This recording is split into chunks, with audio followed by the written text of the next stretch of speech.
Açık bulun sırasında mı? Ha doğru mu dedi? Onlara ben sıkıntı sarattırdı sana çıktı.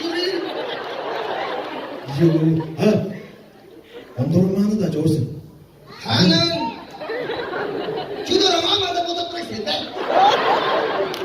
Neyin var da var gidin ben. Niye secdeye kostuk ben?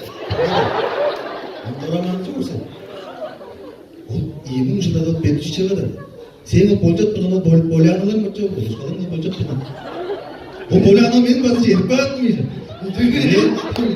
Hayır, duymuyor. Onlar da bolcak bunun o bir kere yapar. Kisir geçicidir. Ya kalau tuh ini sudah tuh cinta sampai tuh proses penulisan mau menjebak, sampai tuh, bagus sekali nggak? Siciler. Iya, atau udah sekolah tuh, tuh kan sih, betul? Şu. Ini kan, Ne de onlara ama ne ismi sanat ben orada bir şey. Ben onun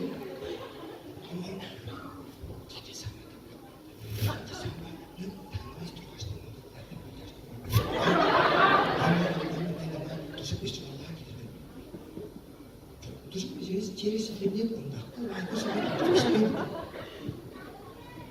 Belki mesin burada.